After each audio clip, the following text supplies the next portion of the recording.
किस तरह से परवेज खटक ने खुद को झूठा साबित कर दिया, शहजाद एंकर ने कैसे मौसूफ की छित्रौल कर दी।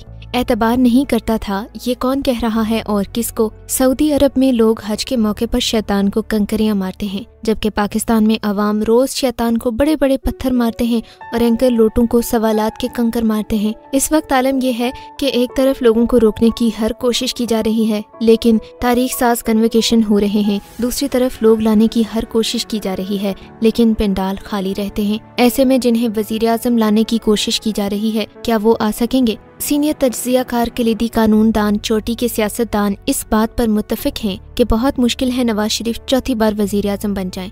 नून लीग को नवाज शरीफ के अलावा कोई और वजारत उज़्मा का उम्मीदवार ढूंढना होगा। इस दौरान शहबाज शरीफ घात लगाकर बैठे हैं। मौका मिले नवाज शरीफ पीछे हटने पर मजबूर हूँ और शहबाज शरीफ अपने पुराने ताल्लुकात की बुनियाद पर इक्तदार संभाल लें। लाडला नवाज शरीफ जानता है कि वो सिर्फ नाजायज तरीके से ही इक्तदार में आ सकता है, इसलिए इलेक्शन कमीशन समेत तमाम इदारों का मकसद इसके लिए राह हमवार करना है। मगर याद रहे, इंसान जितने भी प्लान बनाता है, एक प्लान अल्लाह का भी होता है। रुस्तम पख्तूनख्वा परवेज खटक बामुकाबला रुस्तम जियो शहजाद इकबाल।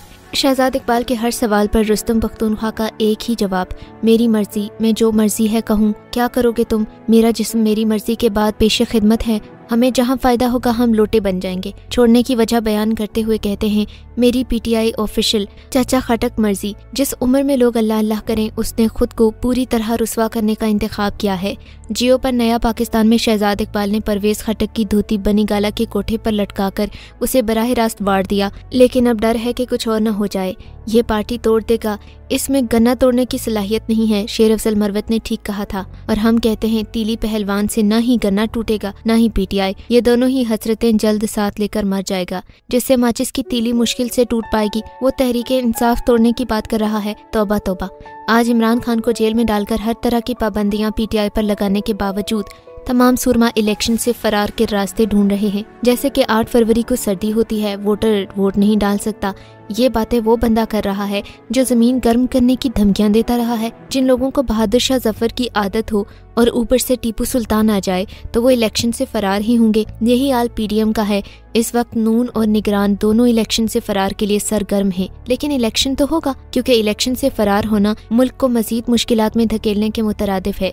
इलेक्शन में तमाम जमातों को लेवल प्लेइंग फील्ड चाहिए। बद इंतजामी, बदअनवानी और करप्शन मुल्क के अहम मसाइल हैं। करप्शन रोकने के लिए निजाम में तब्दीली इंतहाई जरूरी है। शहजाद इकबाल एक अच्छी सहाफी हैं। इन्होंने प्रोग्राम में तीली खटक को बुलाकर बड़ी मीठी मीठी चित्रौल कर डाली। खटक को ऐसे जवाब दिए कि मौसूफ को चुप लग गई। यहाँ तक कि शहजाद इकबाल के कमेंट के बाद तीली पहलवान बढ़ गया।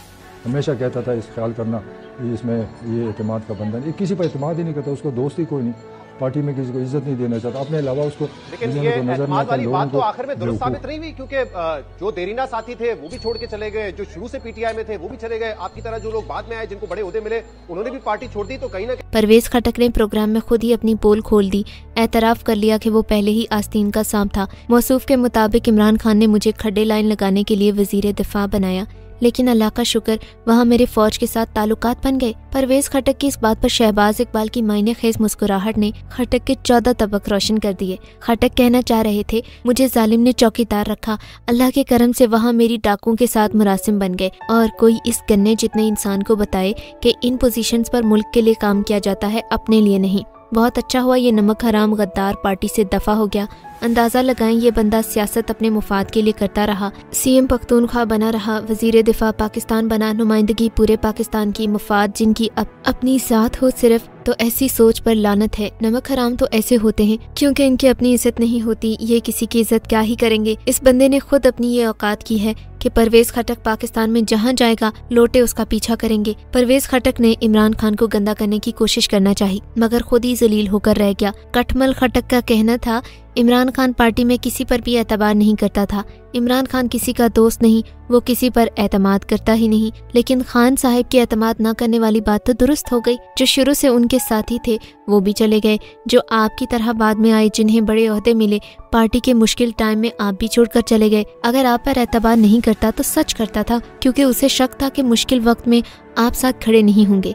इसका शक बिल्कुल ठीक था। आज तो शहजाद इकबाल ने परवेज खटक साहिब को बिल्कुल भिगो भिगो के मारा है। बेचारा लाजवाब हो गया। शहजाद इकबाल ने परवेज खटक की बोलती बंद कर दी। इसको कहते हैं वरना। ये बोलने से बेहतर था शहजाद इकबाल ऑफ एयर जाकर परवेज खटक को 2-4 वैसे जूते मार लेता। कम से कम पब्लिक के सामने परवेज खटक को जलील तो ना करता। परवेज उर्फ कटमल खटक इस वक्त KPK में बेजमीर लोटों का सरगना है। इस जैसे बड़े लोटों को पश्तो में कूजा कहते हैं। परवेज कटमल तो 2 टके की औकात नहीं रखता। वजीर आला और वजीर दाखिला इमरान खान ने ही बनाया था, मगर अफसोस तुम कमीने और मुनाफिक इंसान निकले। खुशहाल खान खटक के 100 बेटे थे, मगर सब के सब नाफरमान, मुखबर और नाफरमान निकले। एक ज़रबुल मिसल है, क्या खटक भी मर्द होता है? ये कटमल खटक भी खुशहाल खान खटक की नाफरमान औलाद में से है। शहजाद इकबाल ने सैफर से मुतालिक जब परवेज खटक के माजी के बयानात चलवाए तो बुरा मान गए। कहते हैं इसे छोड़ें, अभी जो शो चल रहा है इस पर बात करें। वाह क्या कहने तेरे खटक। 9 मई के वाकयात के 1 माह बाद भी परवेज खटक के साहिबजादे ने ट्वीट किया था I stand with Imran Khan,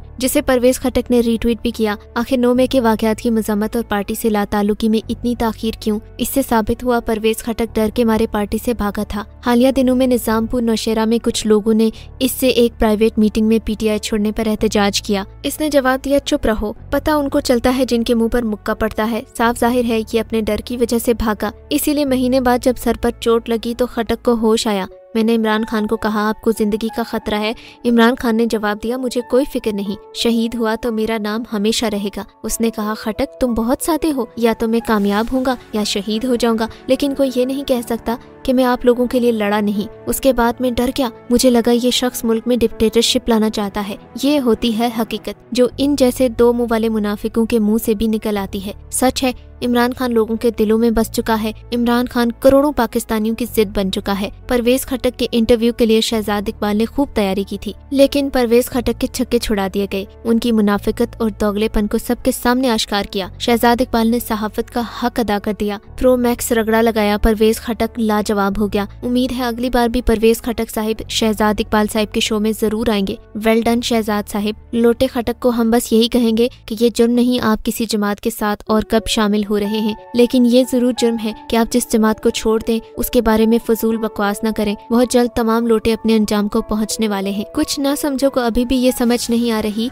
कि IMF ने दिसंबर की बजाय मुज़ाकरात के लिए 11 जनवरी की तारीख क्यों रखी। इलेक्शन से सिर्फ 26 दिन पहले IMF देखेगी कि इलेक्शंस की तैयारियां कैसी जा रही हैं, सियासी कैदी रिहा हुए हैं या नहीं, तहरीक इंसाफ पर हमले रुके हैं या नहीं, इमरान खान जेल में है या बनी गाला में। ये सब चीजें देखने के बाद कर्जे की अगली किस्त इशू करने की मंजूरी दी जाएगी, वरना कहेगी जाओ जाके चीन से भीख मांगो। जुनैद सलीम के मुताबिक इमरान खान को जेल में डील की ऑफर की गई, जिसके मुताबिक इनको खैबर पख्तूनख्वा में हुकूमत, कौमी असम्बली में इतनी सीट्स दे दी जाएंगी कि वो अपोजिशन बना सके। इसके अलावा इमरान खान को ये यकीन दिलाना होगा कि धांधली के खिलाफ कोई मुनज़्ज़म एहतजाज नहीं करेंगे। इमरान खान ने पूरी बात सुने बगैर वर्जिश शुरू कर दी, जिसका मतलब था ना डील मिलेगी ना ढील। लेकिन बतौर एक पाकिस्तानी हमारा ये सवाल है, आप होते कौन है अवाम के दरमियान से निकाल कर ये फैसला करने वाले कि हुकूमत किसको देनी है, कहाँ देनी है? क्या आवाम चूंटियां हैं जिनका काम अपने टैक्स के पैसे पर आपको पालना है? अब 70 साल फॉर्मूला बदलेगा, अवाम जिसको चाहेगी वही हुकूमत बनाएगा। इमरान खान साहिब ने जेल से सारी कौम को नया पैगाम दिया है, कौम इलेक्शन की तैयारी करे। मेरी सारी सियासी जद्दोजहद पुरअमन है, आइन और कानून की सरबुलंदी के लिए है। हम सिर्फ कानून की हुक्मरानी चाहते हैं। आइंदा इंतखाबात की तैयारी में पूरी कौम को मेरा यही पैगाम है कि किसी भी तरह से कानून को हाथ में ना लें, पुरअमन रहें, सियासी जद्दोजहद जारी रखें। इमरान खान का ये बयानिया अवाम के दिलों में घर कर चुका है। नौजवानों पर कप्तान का इतना गहरा असर है कि वो कुछ और सुनने समझने को तैयार नहीं। पंजाब में जज्बात इससे मुख्तलिफ नहीं, इजहार फिलहाल दबा हुआ है, मगर कब तक?